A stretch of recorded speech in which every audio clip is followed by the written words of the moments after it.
All right, everybody, welcome to another illustrious week here at the Doe and 5-0 show. How is it illustrious? I don't know. Why not?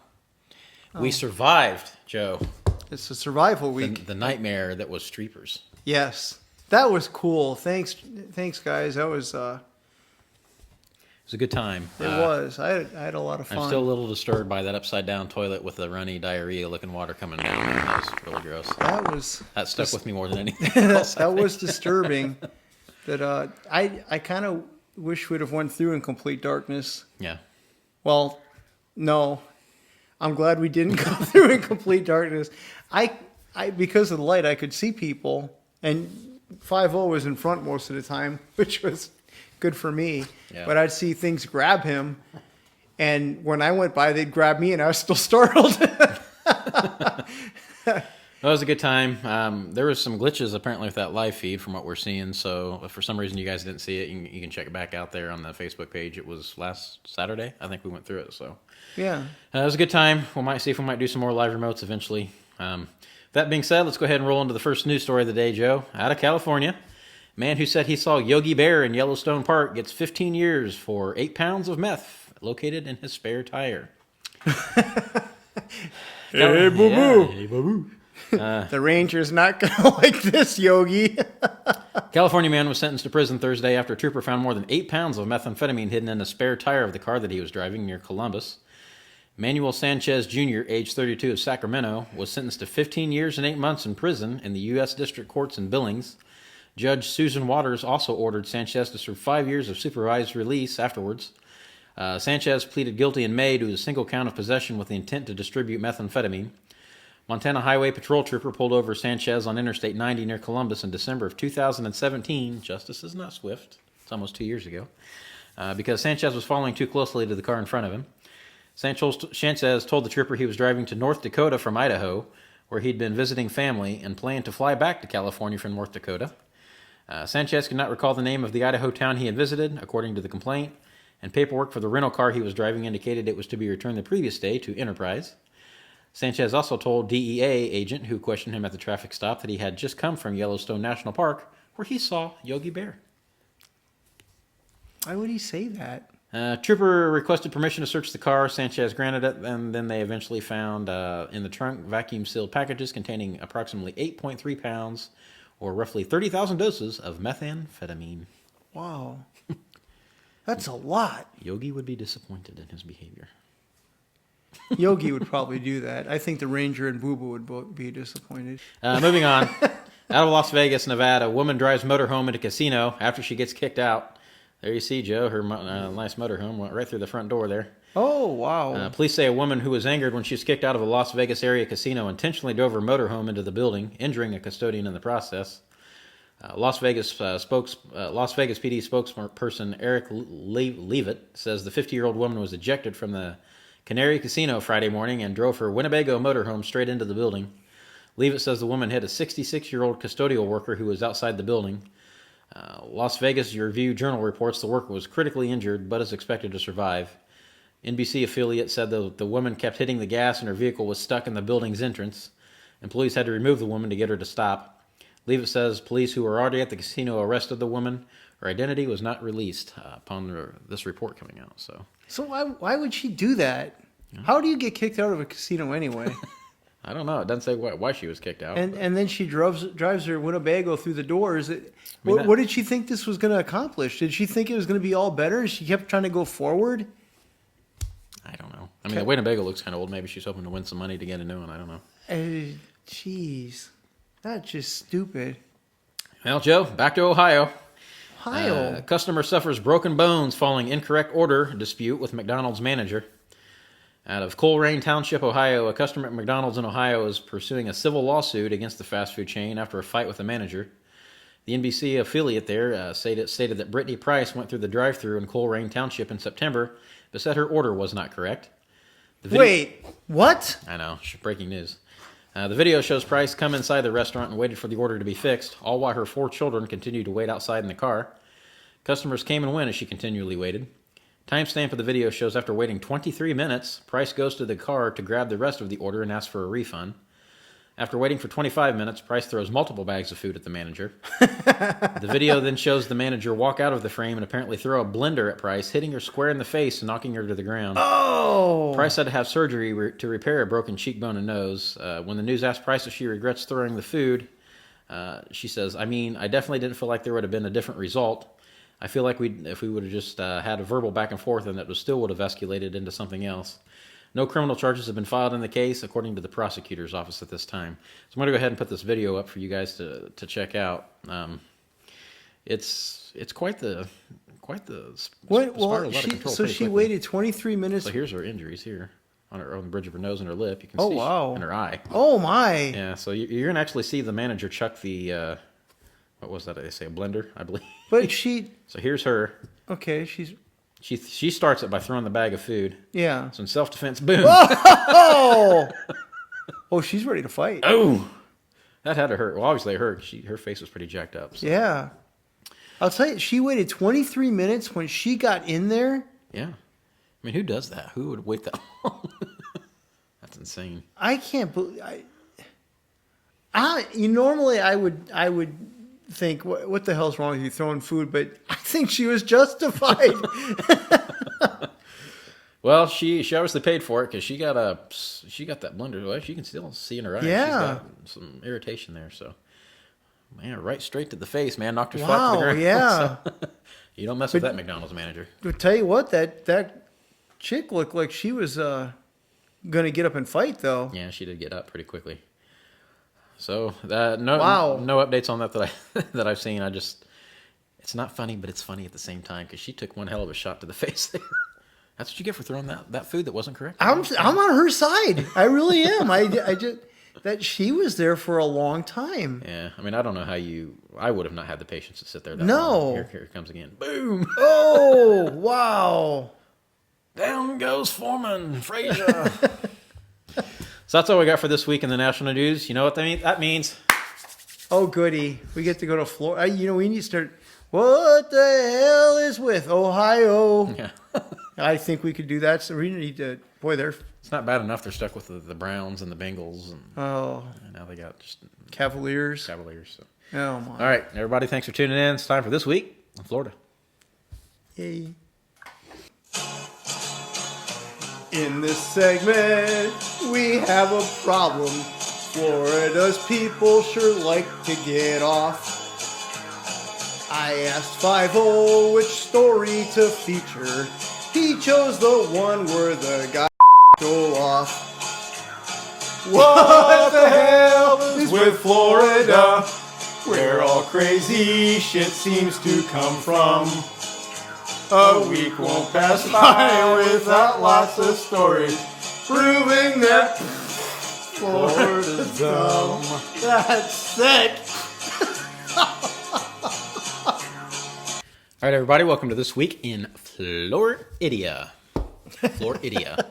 I like that. Florida teen busted for hosting the littest homecoming bash of all time. The what? Littest, hottest, most happening, jiving. I don't know. All right. I don't know the new term. There she is. This Florida teen handed out a flyer that promised the littest homecoming party of the year. The shittiest homecoming. But the shindig didn't last long when the invite wound up in the hands of the police. You can see the flyer here. We'll put it up there for everybody to take a look at it. Leave the drama at home, read the invite from Kendall Rose Morgan, age 18, that was discovered by deputies at the Flagler County Sheriff's Office ahead of the Saturday's soiree. The poster included faces of young women and suggested partiers bring their own alcohol and marijuana. There will be a white gate to the right of that house. If you under 16, we ain't serving you shit. That's all on the poster. That's nice. With $2 shots and $4 mixed drinks, Morgan advertised that the party in the Palm Coast would kick off at 11 p.m. and go until whenever. But the planned bash only lasted a little over an hour before deputies broke it up. A crowd of teens, including one who had a bottle of vodka, were spotted by deputies just after midnight Sunday in a fenced-in yard. Morgan said her grandmother was home at the time, but was sleeping inside. Once she was awakened, Morgan's grandmother asked deputies for help to shut the shindig down. The teen, who initially denied hosting the party, then confessed to arranging it when the deputy showed Morgan her own Instagram post showing several bottles of liquor on a table, according to an arrest report. At least one juvenile drank alcohol at the party, according to the arrest report. We will not- just one. Just The party's one. been going on an hour. And just one drank some alcohol, so one admitted it. Well, we will not tolerate adults contributing to the delinquency of children and promoting underage drinking, according to Sheriff Ricky Staley. If you do, you will go to jail. Nothing good occurs when minors, alcohol, weed, and adults mix together. Morgan, who was already on probation, what a shock, remained held without bond on Tuesday on charges of hosting an open house party and contributing to the delinquency of a child. That's quite the flyer she's got up there. There, once again, leave the drum at home. There will be a white gate to the right of that house. Don't park on rolling sands. If we do not, FYI, FWY, I don't even know what that means. You'll be walked the blank out. $2 shots, $4 mixed drinks. If you are under 16, we ain't serving you blank. $2 per person after midnight. And then they were nice enough to put all their faces on there. Wow. You know, this generation, when we were growing up, we did everything we could to not get caught doing stupid stuff. And these kids growing up today, they just publicize it for the whole world to see. I don't understand why they do that. Do they think that the police don't have access to the... They're stupid. Oh. They're stupid. Well, but they do... They have, the shittiest shindig? Is that what that was? It pretty much was. Wonder how many kids lost their fees and everything else. When they lost their alcohol. They brought their own bottles, some of them. Yeah. Well, it was kind of a short week in Florida. We've got 3 stories we're going to touch on, and we kind of had a hard time picking them between the song this week. We've had problems in the past, but this week was really a toss-up. The headlines were just too good. So yeah, and I had songs written for 2 of them. They're both terrible. They're both terrible songs. Well, we'll start off with this one here. Florida fisherman lost at sea for 14 days claims he was sexually assaulted by mermaids. Under the sea. Under the sea. That's right. In a Disney fairy tale gone wrong, Alvin McAllister, age 72, was found on a small rocky isle 200 miles off the nearest coastline, where he shipwrecked 2 weeks ago and managed to survive off of several seagulls, mussels, and urchins. McAllister, for whom doctors do not fear for his life, was found suffering from intense hallucinations, possibly caused by dehydration and the toxins of unidentified mussels. Am I saying that right? Mussels? Yeah. He consumed on the small isle. The patient shows What symptoms... about the nasty seagulls that he ate? The patient shows symptoms of extreme dehydration and is still under medical attention at the moment, and he is still suffering from mild hallucinations. He described in graphic detail how he was forced to perform oral sex on the fish-like genitals of these aquatic creatures. Not only the women, but also onto the men. McAllister's brother added in tears, visibly grateful to find his brother alive. McAllister, who is believed to have ingested some form of toxin such as lead or mercury found in dangerous quantities in certain varieties of mussels he possibly consumed, and he's still under psychiatric care. Although Mr. McAllister does present abnormal injuries and inflammation to the genital and anal area, it is highly unlikely that he was sexually exploited or sodomized by the living sea creatures, and these are possibly self-inflicted, according to one medical expert. Highly unlikely? Is that what they didn't rule it out? So, yeah, that's very well... You're so stupid. Well, although McAllister's mental state is presentibly unstable, doctors believe he should heal completely in the weeks to come after his body has basically gotten rid of all of the dangerous levels of toxins he was exposed to. Wow. So, I have a question. Mm-hmm. The mermaids, he had to perform oral sex on the mermaid's genital, right? Mm-hmm. Where is that? Aren't they fish? I don't know. I mean, I was always under the impersonation that mermaids weren't real. But hey. Yeah. There's the first crazy story. The second one, Joe, cops say man had sex with stuffed animals at a local Target. Who doesn't love the big red bullseye, right? My wife loves that place. She loves it. My wife does too. October 23rd, a Florida man yesterday sexually assaulted a pair of large stuffed animal toys inside a Target store, according to a police report. Well, they were hot. As detailed in a criminal complaint, Cody Christopher Meter, age 20, entered the retailer around 2 p.m. on Tuesday and approached a display of merchandise featuring characters from the Disney film Frozen. Hey, they're getting ready to pump out another one of those. There goes Riley's Christmas. That's like one of her favorite films of all time. Oh, is it? I've never seen one. Meter, seen it right, selected a large Olaf stuffed animal and proceeded to place it on the floor of the Target in Pinellas Park. He then began to dry hump the cinematic snowman until he ejaculated on top of the merchandise. Meter returned the soiled Olaf back to the display before entering the toy department, where he selected a large unicorn stuffed animal and began to dry hump this item as well. I'll tell you what, I'm impressed with the endurance of the young man, because I'd have been taking a nap after Olaf. Smoking a pancake. After consorting with the stuffed animals, Meter, who lives in St. Petersburg, was detained while still inside the store. After being read his rights, Meter reportedly admitted to doing stupid stuff and admitted that he had nutted on the Olaf stuffed animal. His words, folks, his words. The stuffed items, cops say, were removed from the store floor and destroyed. According to the complaint, Meter's father told police that his son definitely has a history of this type of behavior. Court records, however, list no prior criminal cases against Meter. Charged with criminal mischief, Meter was booked into the county jail on the misdemeanor count. He was released from custody last night after posting a $150 bond. Gosh, I can't even imagine being in jail and having him come in. Well, what are you in for? I robbed a house, got caught. Well, what'd you do? I scrogged a stuffed animal. Stuffed snowman. You stay on your side of the jail pen, please, because I'm not going to sleep easy tonight. Yeah, he's probably creeping out the creepiest of the creepy there when you say, I just nutted all over a stuffed animal. Yeah. Well, that's all the disturbing news we have from this week in Florida. Everybody. What is it with Florida? And they're very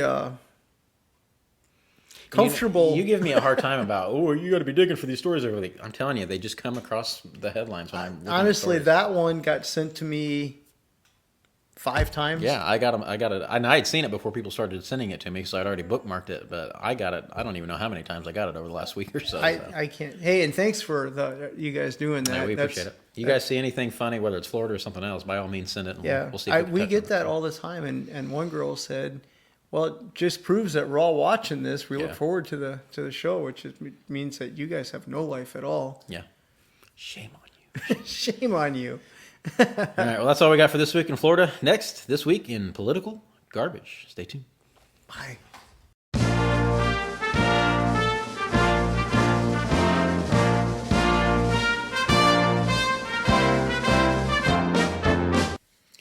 All right, everybody, welcome to this week in political garbage. What did we talk on last week? The ladies and gentlemen versus everyone on Canadian Airlines. Canadian Airlines. So. Yes, I'm still mad about that.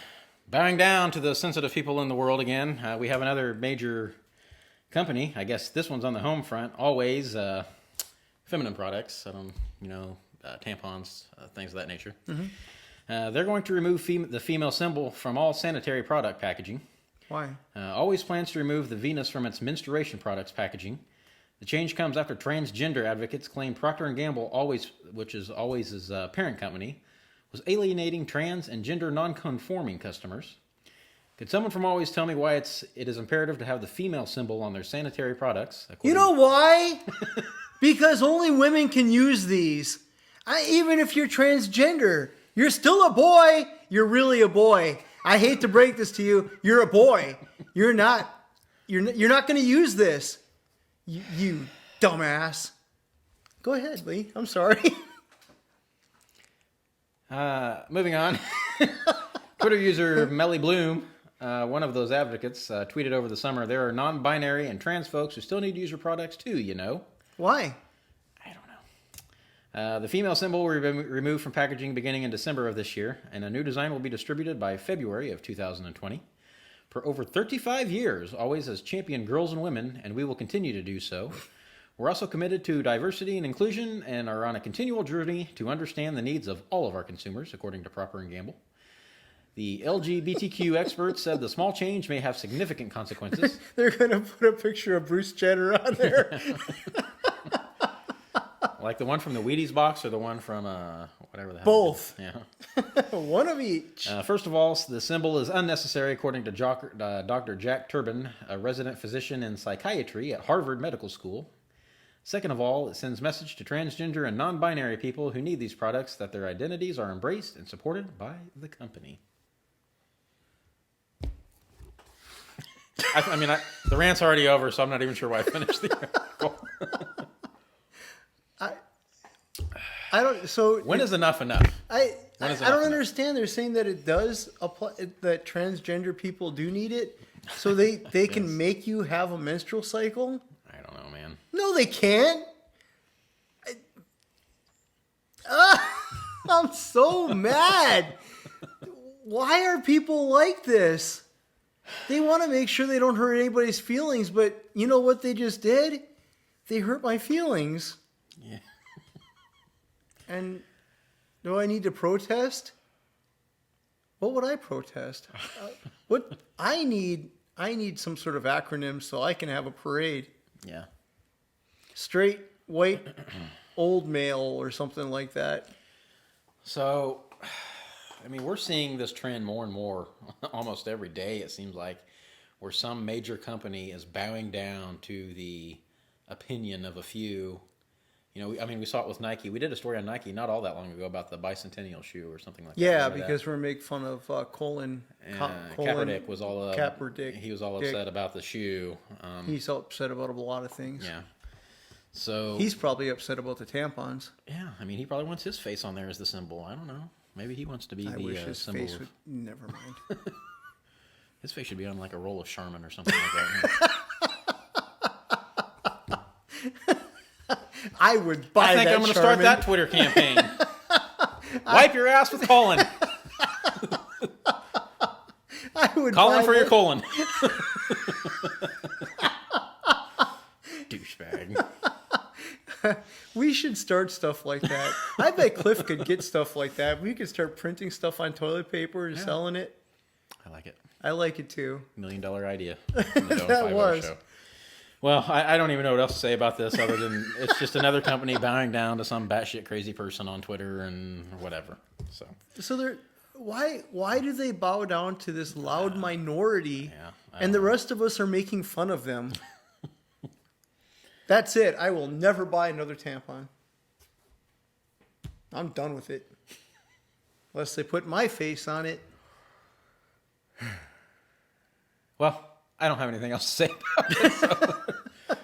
Short week this week in political garbage. It's pretty much all Joe all the time there. So I don't know. I don't know what swear insanity he will tries have to next get me week, so. madder. And once again, I don't know what he's going to say until I'll see it on the screen or he says it. I can't believe how pissed off that stuff gets me.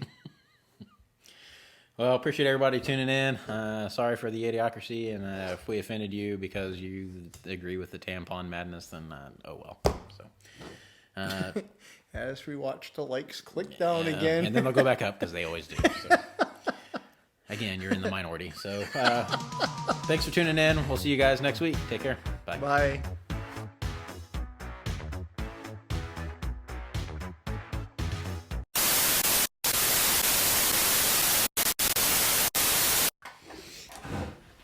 I get to sing the song. I get to sing the song.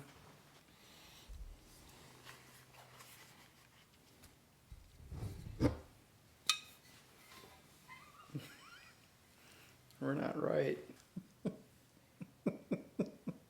This is disgusting, by the way. Can't believe somebody would. Well, it's Florida. In this segment, we have. I don't know. How long it took me to get that to load? In this. That fizzled out really quick. You know what did fizzle out really quick? This dude. That's got to be 100 pounds, isn't it?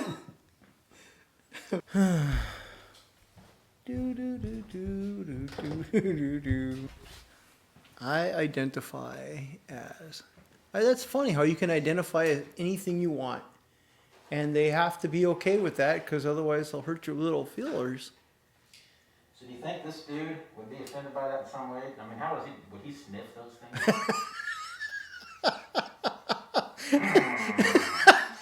That's really creepy. Oh. A week won't pass by without lots of stories proving that Florida's dumb. That's sick.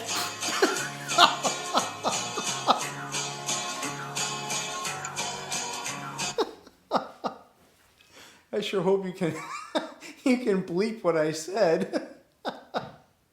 Don't be too tired for that part. I'm a little embarrassed about that.